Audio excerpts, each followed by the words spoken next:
உடனே என்ன ஆகிறது, அத்ரி முனிவர் அப்படின்னு ஒருத்தர் வந்தார். அந்த அத்ரி முனிவருடைய ஆசிரமத்திற்கு போகிறார்கள். எல்லாம் இப்ப ரிஷிகளுடைய சந்திப்பு தான். ரிஷிகள் பூரா காத்துட்டு இருக்கா, எப்படா ராமன் வெளியில வருவார், நம்ம அவளை பிரிச்சுக்கணும் அப்படின்ட்டு. தரிசனத்துக்காக வந்து வந்து தரிசனம் கொடுப்பார் ராமபிரான் நம்ம சொன்னோம். அது மாதிரியே நடக்கிறது.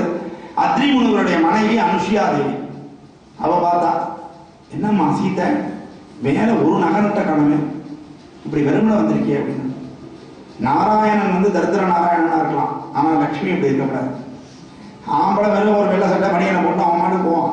தீபாவளிக்கு என்ன சார் எடுத்தீங்கன்னா, வந்து மாமிக்கு வந்து ஒரு பட்டு புடவை, குழந்தைகளுக்கெல்லாம் பட்டு பாவாடை வேஷ்டி எல்லாம் இருந்துச்சு. உனக்கு என்ன இருந்தது, ஒரு சாதாரண ஒரு வேஷ்டியும் துண்டும் எடுத்துங்க.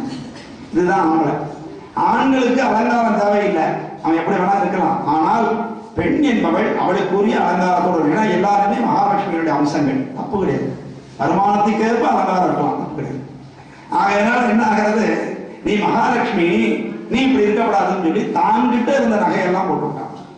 பல பேர் கேட்பார்கள், ஆஞ்சநேயருக்கு எப்படி நகை கிடைச்சது, சீதை தான் எல்லாத்தையும் அவுத்து தூக்கிட்டு போனாங்க அப்படின்னா, அனுசுயா தேவி கொடுத்த நகைகள் அதெல்லாம் கொடுத்துருக்காங்க. கொடுத்த உடனே எல்லாரும் கிளம்பி அங்கேருந்து கிளம்பி போகிறார்கள். தண்டகவனம், தண்டகாரண்யம்னு பேரு. அது வர்றாங்க. அதான் நம்ம ஏரியாவுக்கு வந்தாச்சு, தெற்க வந்துட்டோம். தண்டகாவனம் வந்தாச்சு. வந்த உடனே அங்க என்ன ஆகுது, ராட்சசர்கள் இனிமே அட்டகாசம் ஆரம்பிக்கிறது. அந்த காலத்துல ரொம்ப வெளிப்படையா ராட்சசர்கள் இருந்தாங்க, அவ்வளவுதான். இப்பவும் இருக்காங்க, வெளிப்படையா இல்லை. அப்பெல்லாம் வெளிப்படையா இருந்தாரு. இவன் தான் ராட்சசன்னு தெரியும். எப்பவுமே எதிரி தெரிஞ்சு விட்டா நம்ம சேஃபா போறோம். தெரியாம நம்மளோடய கலந்து இருக்கும் போதுதான் பிரச்சனையா, யாரு எதிரின்னு நமக்கு தெரியாம நம்ம திண்டாட உண்டு. முன்னாடி எல்லாம் தெரிஞ்சிருந்தது, வரும்போதே அவன் ராட்சசன்னு தெரிஞ்சிடும், உஷாராயிட்டான். அதனால என்ன ஆகுது, விராதன் ஒருத்தன் வந்தான். அவன் என்ன பண்ணான் அப்படின்னா, ஒரு கையால் அப்படியே சீதையை எடுத்துனான், மேல தூக்கி பறக்க ஆரம்பிச்சான். உடனே ராமலட்சுமணர்கள் பயங்கரமா யுத்தம் பண்ணுகிறார்கள் அவனோடு. ஏன்னா நோக்கம் என்னன்னா, ராட்சசர்களை வதம் பண்றதுதான் ராமாவதாரம். பூமியினுடைய பாரம் அதிகரிக்கும் பொழுது துஷ்டர்களை நிகிரகம் பண்ணுவது எம்பெருமானுடைய செயல். பரித்ராணாய சாதுனாம் விநாசாய துஷ்கிருதாம் மறந்து சந்தர்ம சம்ஸ்தாபனாத்தாய சம்பவாமி யுகே யுகே அப்படின்றது பெருமானுடைய வாசகம். உறுதிமொழி கொடுத்துருக்காரு. கிருஷ்ணாவதாரம் ராமாவதாரத்துக்கு அப்புறம் நடந்தது, இது எப்படி ராமனுக்கு தெரியும்னு கேட்பீங்க. இந்த சதுர் யுகங்கள்ல திருப்பி திருப்பி இந்த 10 அவதாரம் நடக்கிறது. அதனால ராமாவதாரம் நடக்கிறதுக்கு முன்னாடி யுகத்துல கிருஷ்ணாவதாரம் நடந்தது. அடுத்த சதுர் யுகத்துல திருப்பி ஒரு தடவை இந்த 10 அவதாரம் நடக்கும். இல்லைன்னா கல்கி அவதாரத்தை பத்தி நமக்கு எப்படி தெரியும்? கல்கி அவதாரத்தை பத்தி எல்லாரும் சொல்லியிருக்கார்கள். நான் எப்படி சொன்னா, ஏற்கனவே கல்கி நடந்துருக்கும். ஒவ்வொரு சதுர்யுகத்தின் முடிவுலையும் உலகம் வந்து பெருமாளுக்குள்ள போகும், திருப்பி படைப்பார் அப்படிங்கறதான தத்துவம். ஆகையினால தெரியும். அதனாலதான் தெரியும். அதனாலதான் ராமர் எங்க தீபாவளி கொண்டாடினாங்க, அயோத்தியிலே தான் கொண்டாடினார். சந்தோஷம், அதான் விஷயம். அப்படி இருக்கும் பொழுது இந்த விராதன் அப்புறம் என்ன பண்ணுகிறார்கள், ராமர் உதச்சார். விராதன் கீழே அப்படின்னா அவனுடைய தோள்களை வெட்டி ஒரு குழியில தள்ளினார்கள். அவனுக்கு சாப விமோசனம் கிடைச்சது. அவன் கந்தரமா ஒருத்தரும் காத்துன்னு இருக்காங்க. ஒன்றும் இல்லை, ஏதோ ஒரு தப்பா பண்ணா ஒரு சாபம் உண்டு. அந்த சாபம் பலிக்கும், இப்பவும் பலிக்கும். என்னன்னா நமக்கு கொஞ்சம் முன்ன பின்ன ஆகும், அவ்வளவுதான் விஷயம். நல்லவர்கள் வாயில விழுந்தோம்னா அந்த சாபம் பலிக்கும். அவன் நல்லவனா கெட்டவனாங்கிறது இந்த சாபம் பலிக்கும் போது நம்ம தெரிஞ்சுக்கலாம். அதனால என்ன ஆகிறது, வெட்டினோடனே கந்தரவனா மேல போயிடறான்.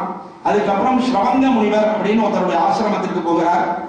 அவர் இவரை தரிசனம் பண்ணார். தரிசனம் பண்ணி முடிச்ச உடனே காத்தால எழுந்துட்டார். ராமபிரான் எழுந்துக்கிறதுக்கு முன்னாடி எழுந்துட்டு நெருப்ப மூட்டி அதுல குதிச்சுட்டார்.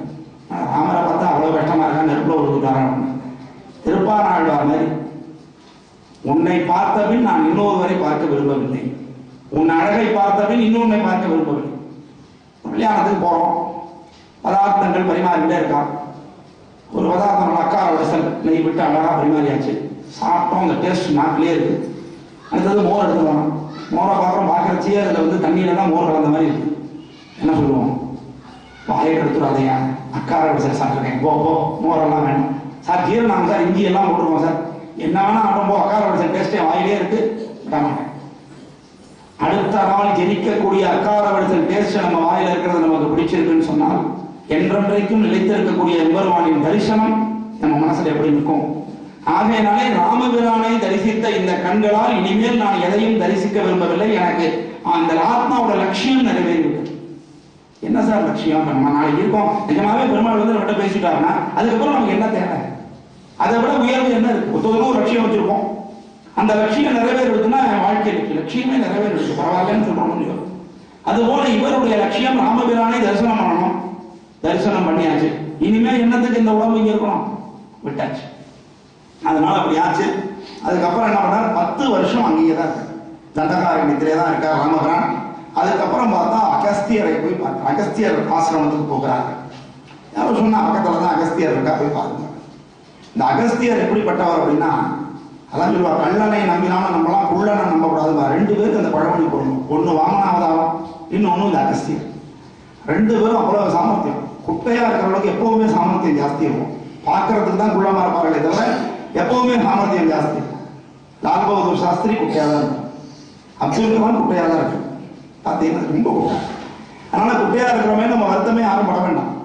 நெட்டையா இருக்கிறவங்க தப்புன்னு சொல்ல மாட்டாங்க, திருவிக்கிரமன் போன்றவர்கள், அது வேற விஷயம். அதனால ஒன்னு சொன்னா இன்னொன்னு போய் பார்க்கக்கூடாது. அப்படிதான் சாப்பிட்டுட்டே இருக்கிறதே புறையடித்து, யாரை நினைச்சீங்க புறைய பார்த்தீங்க, உங்களுக்கு பயம் வந்துட்டு, ஐயோ அப்படி ஆயிடுச்சுன்னு சொல்லி அடுத்த நாள் சாப்பிட்றத திருப்பி புறையறத அடக்கினான். யாரை நினைச்சு புறையறத அடக்கிறேன்னு கேட்டான். இந்த போச்சா, அது மாதிரி இதை சொன்னா அதை எடுத்துக்கிறது, அதை சொன்னா அதை எடுத்துக்கிறது நம்ம எடுத்துக்கூடாது எப்பவுமே. அவன் என்னன்னா, ஒரு தடவை சமுத்திரத்தினுடைய இதையே எடுத்தனம்னா அப்படியே உள்ள முழுகிட்டார், பருகிட்டார், திருப்பி சமுத்திரத்தை உமிழ்ந்தவர். அப்படிப்பட்ட ஆற்றல் உடையவர் அகஸ்தியர். சரி, அடுத்தது என்னன்னா, வாதாபின்னு இருந்தான். 2 பேர் அண்ணன் தம்பி இருந்தான். அவன் என்ன பண்ணா, வாதாபி ஒருத்தான், அவன் தம்பி ஒருத்தான். 2 பேரும் என்ன பண்ணுவா, இந்த காட்டுல வரவாளுக்கெல்லாம் என்ன பண்ணுவா, எதையாவது சமைச்சு போடுவா. அதுல இந்த வாதாபி என்ன பண்ணுவான், ஆடா மாறி அவனை சமைச்சுடுவான். தம்பி அவன் பரிமாறுவான். பரிமாறி வயிற்றுக்குள்ள போன உடனே வாதாபி வெளியில வா அப்படின்னு கூப்பிடுவான். கூப்பிட்ட உடனே டக்குன்னு அவன் முழு உருவம் எடுத்துட்டு வயிற்றை கழிச்சு வெளியில வந்துடுவான். அவனை அடிச்சு வேற 2 பேரும் சாப்பிடுவான். இப்படி பழக்கம். நேரடியா அடிச்சு சாப்பிட்றதுக்கு வேற இப்படி ஒரு பழக்கம் வச்சுட்டு இருந்தான். இந்த அகஸ்தியருக்கும் அதே மாதிரி பரிமாறினார்கள். அவர் என்ன பண்ணார், சாப்பிட்டார். சாப்பிட்ட உடனே வெளியில இருக்கிற வாதாபி வெளியில வா அப்படின்னு. இவர் அதுக்குள்ள வாதாபி ஜீரணோத்பவா அப்படின்னார். தீர்ந்து போச்சு, உள்ள போய் ஜீரணமே ஆயிட்டான் வாதாபி, வெளியிலேயே வரல. அந்த மாதிரி சாமர்த்தியம் உள்ளவர். அது மட்டும் இல்ல, ஒரு தடவை சிவபெருமானுக்கு கைலாயத்துல கல்யாணம் நடக்கிற பொழுது எல்லோரும் தேவர்கள், 1 கோடி தேவர்கள் அங்க வந்தாச்சு. உலகம் ஒரு பக்கம் சாய ஆரம்பிச்சு. இந்த இது மாதிரி தான் ஒரு ஸ்கேல்ல இந்த பக்கம் வெயிட் ஜாஸ்தி இருந்தா சாய முடியும், அது மாதிரி இருந்தது. அப்போ யாராவது போய் பூமி பாரத்தை சரி பண்ணணும், அதனால தெற்க யாராவது போகணும் அப்படின்னு சிவன் சொல்ல, யாரும் நான் போவானே, இவருடைய கல்யாணத்தை பார்க்கறது யாரும் அங்கே போவாளா, நம்ம மாத்திரம் ஒரு கல்யாணம் இருக்க யாராவது ஸ்கூலுக்கு போனா போவாளா, ஆபீஸ் போனா போக முடியுமா, யாரும் போக மாட்டேங்கிறான். உங்க கல்யாணத்தை நாங்கள் பார்க்கணும், எப்படி போகிறது. கடைசியில இழிச்சவன் ஒருத்தர் எல்லாருமே இருப்பா, எல்லா ஆபீஸ்லயும். அந்த மாதிரி அகஸ்தியரை கூப்பிட்டு நீர் போம் அப்படின்னு சொன்னான். அவர் என்ன பண்ணிவிட்டாரு, நான் மட்டும் என்ன பாவம் பண்ணேன்னா உங்களை நான் பார்க்க வேண்டாமான்னு கேட்க, நீர் எங்க இருந்தாலும் உனக்கு அந்த கல்யாண காட்சியை நான் காட்டுறேன் போம் அப்படின்னு. சரின்னு கிளம்பி தெற்க வந்துட்டார். தெற்க நின்ன உடனே பூமி பாரம் சரியாக. என்னடா அவ்வளவு பேர் இருக்கா, இங்க தெற்க வந்தா நிற்குமானா, நீங்க ஸ்கேல்ல கைத்த ஒரு ஓரமா கட்டிட்டு இந்த பக்கம் ஹெவி வெயிட் லெங்க்தியான சைட்ல குறைஞ்ச வெயிட்டை வச்சு பாருங்க நிற்கும். அந்த அந்த இது பலு இன்டு பலுபுயம் சீக்குவல் டு திறன் இன்டு திறன் புயம், இவ்வளவுதான் ரூல்ஸ். அது மாதிரி நின்னா நிற்கும். ஆகையினால இவர் போய் சமன் செய்தார் அப்படிங்கிறது உண்டு. அப்படி சமன் செய்தாரா அந்த ஆற்றல் உடையவர். அப்படி அவர் தெற்க வரைச்ச என்ன ஆச்சு, இந்த விந்திய மலை ரொம்ப திமிரா ஏறி நின்றுதான். ஏறி நிற்கும் பொழுது இவர் எவ்வளவோ சொல்லி பார்த்துருக்காரு, இறங்குற மாதிரி தெரியல. இவர் அது மேல ஏறி நின்று ஒரு அமுக்கு அமுக்கினார். அந்த விந்திய மலை குழப்படுது. நாகமது நாகமுற நாகமென நின்றான். நாகமதுனா மலை, நாகமுறனா பாதாள ரொம்ப, நாகமென நின்றான்னா யானையை போல நின்றான். கம்பாநாட்டார் நாகமது